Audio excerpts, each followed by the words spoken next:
আসসালামু আলাইকুম রহমতুল্লাহ বরাকাতু। আলহামদুলিল্লাহ, আসসালাতু ওয়াসসালামু আলা রাসূলিল্লাহ ওয়া বা'দ। সুপ্রিয় দর্শক, মহান সৃষ্টিকর্তার থেকে আমাদের প্রতি অনেক বড় একটি নিয়ামত হলো আমাদের মাথার চুল। চুলের মাধ্যমে আমাদের মাথাকে আমরা ঠান্ডা এবং গরম থেকে রক্ষা করতে পারি। এছাড়াও চুলের রয়েছে নানাবিধ উপকারী দিক। চুল মানুষের অন্যতম গুরুত্বপূর্ণ একটি সৌন্দর্যের দিকও বটে। যেসব বিষয় মানুষের ব্যক্তিত্বকে চমৎকারভাবে ফুটিয়ে তোলে, তন্মধ্যে থেকে মাথার চুল এবং চুল রাখার ধরন গুরুত্বপূর্ণ একটি বিষয়। আর এই জন্য চুল রাখার ক্ষেত্রে প্রিয় নবী সাল্লাল্লাহু আলাইহি সাল্লামের রয়েছে সুস্পষ্ট সুন্নাহ এবং আদর্শ। একজন মুসলিম যিনি আল্লাহ এবং তার রাসূল সাল্লাল্লাহু আলাইহি সাল্লামের প্রতি ঈমান রাখেন, তিনি অন্য সমস্ত কাজের মতো তার চুল রাখার ক্ষেত্রেও প্রিয় নবী সাল্লাল্লাহু আলাইহি সাল্লামের সুন্নাহ এবং নির্দেশনাকে গুরুত্বের সাথে ফলো করবেন। প্রিয় নবী সাল্লাল্লাহু আলাইহি সাল্লাম চুল রাখার ক্ষেত্রে 3 ধরনের চুল রাখার নির্দেশনা দিয়েছেন এবং সেটি সুন্নাহ। আর এক ধরনের চুল রাখাকে জায়েজ করা হয়েছে ইসলামের শরীয়তে, আর এক ধরনের চুল রাখার ব্যাপারে নিষেধাজ্ঞা আরোপ করা হয়েছে। যে 3 ধরনের চুল পুরুষদের জন্য রাখার নির্দেশনা রয়েছে এবং সেটি সুন্নাহ, তার মধ্যে থেকে একটা হলো জুম্মা, একটা হলো লিম্মা, একটা হলো ওয়াফরা।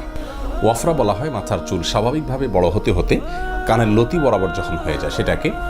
আর লিম্মা বলা হয় চুল বড় হতে হতে কানের লতি থেকে কাঁধের মাঝামাঝি পর্যন্ত এসে যখন স্থির হয়, এই সাইজের চুলকে বলা হয় ওয়াফরা। আর জুম্মা বলা হয় যে চুল বড় হতে হতে কাঁধ পর্যন্ত চলে আসে, এটাকে। এই 3 ধরনের চুল রাখা হলো নবী আলাইহিস সালামের সুন্নাহ এবং এই 3 ধরনের চুল রাখার বিষয়টি সুনান আবু দাউদে বর্ণিত হয়েছে। আর এছাড়া পুরো মাথার চুল যদি কেউ ছোট করে রাখতে চান, তাহলে সমান করে পুরো মাথার চুলকে ছোট করে রাখাও জায়েজ রয়েছে। যে প্রকার চুল রাখার ব্যাপারে স্পষ্ট নিষেধাজ্ঞা রয়েছে, বুখারী ও মুসলিম একযোগে বর্ণনা করেছে। রাসূল আকরাম সাল্লাল্লাহু আলাইহি সাল্লাম থেকে হাদিসটি আব্দুল্লাহ ইবনে ওমর রাদিয়াল্লাহু বর্ণনা করেছেন যে তিনি কাযা করতে নিষেধ করেছেন। কাযা বলা হয় মাথার কোনো এক অংশে চুল চেঁচে ফেলা, আবার অপর অংশে রাখা, কোনো এক অংশে খুব বড় করে রাখা, অপর অংশে একদম চেঁচে ফেলা। এ ধরনের উদ্ভট কিসিমের চুল রাখার ব্যাপারে নবী আলাইহিস সালাম সেই 1450 বছর আগে নিষেধ করেছেন। এছাড়াও আবু দাউদে বর্ণিত হাদিসে নবী করিম সাল্লাল্লাহু আলাইহি ওয়াসাল্লাম ইরশাদ করেছেন, মান তাশাব্বাহা বিকওমিন ফাহুয়া মিনহুম। যার অর্থ হলো, যে ব্যক্তি কোনো শ্রেণীর মানুষের সাদৃশ্য গ্রহণ করবে, তাদের অনুকরণ করবে, সে তাদের দলভুক্ত হবে, তাদের অন্তর্ভুক্ত বলে বিবেচিত হবে। অতএব অন্যান্য কাজের মতো চুল রাখার ক্ষেত্রেও যদি কেউ বখাটে, উচ্ছৃঙ্খল, উদ্ভট, আল্লাহর প্রতি ঈমান নেই, কুফফার, ফাসিক, এ সমস্ত মানুষের যে হেয়ার কাটিং সেটার যদি অনুকরণ করে, সেই স্টাইল যদি অনুকরণ করে এবং তাদের মতো করে চুল রাখে, উদ্ভ্রান্তদের মতো করে নিজেকে সাজাবার চেষ্টা করে, তাহলে সেক্ষেত্রে সে তাদের দলভুক্ত হবে এবং এটা অত্যন্ত ভয়াবহ একটি বিষয়। প্রিয় নবী সাল্লাল্লাহু আলাইহি সাল্লামের চুল রাখার যে ধরনের বিবরণ আমরা হাদিসে পাই, তা হলো একেবারে সোজাসুজি, অর্থাৎ তিনি পেছনের দিকে চুল রাখতেন, কখনো মাঝে সিঁথি কাটতেন, আর কখনো শুধু পেছনের দিকে তিনি চুলকে আঁচড়ে রাখতেন। কোথাও বড়, কোথাও ছোট, এ ধরনের উদ্ভট কিসিমের চুল তিনি রাখতেন না। মেয়েদের জন্য চুল রাখার ক্ষেত্রে নবী আলাইহিস সালামের যে সুন্নাহ আমরা পাই, তা হলো তারা সচরাচর বা স্বাভাবিকভাবে তারা চুলকে লম্বা করবেন, বড় করবেন, খোপা বা বেনি তারা বাঁধবেন। তবে চুল চাষা তাদের জন্য সর্বাবস্থা নিষিদ্ধ।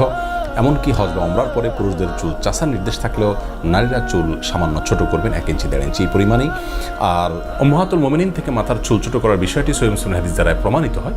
অতএব যদি কখনো তারা চুল ছোট করতে চান, তাহলে সেটা করতে পারবেন, কিন্তু করতে গিয়ে কোনো কুফফার নারীর সাথে সাদৃশ্য যেন না হয়, পুরুষের সাথে সাদৃশ্য যেন না হয়, এই বিষয়টি তারা খেয়াল করবেন।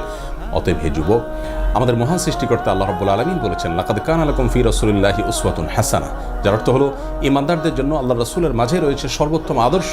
তিনি আমাদের সর্বোত্তম মডেল, তার স্টাইল হলো আমাদের জন্য সবচেয়ে বেস্ট স্টাইল। অতএব যেমন অন্যান্য ক্ষেত্রের মতো মাথার চুল রাখার ক্ষেত্রেও আসুন নবী করিম সাল্লাল্লাহু আলাইহি সাল্লামের সুন্নাহকে আমরা অনুসরণ করি এবং তিনি যেভাবে চুল রাখতে নিষেধ করেছেন সেই কাজা পদ্ধতির চুল রাখা, অর্থাৎ মাথার কোনো এক অংশে চুল চেঁচে অপর অংশে চুল রাখা, বা এক এক অংশকে এক এক রকমের করে চুল রাখার যে খেলাফে সুন্নাহ পদ্ধতি রয়েছে, নিষিদ্ধ পদ্ধতি রয়েছে, সেই উদ্ভট রকমের চুল রাখা থেকে আমরা নিজেদেরকে হেফাজত রাখি, বেঁচে থাকার চেষ্টা করি।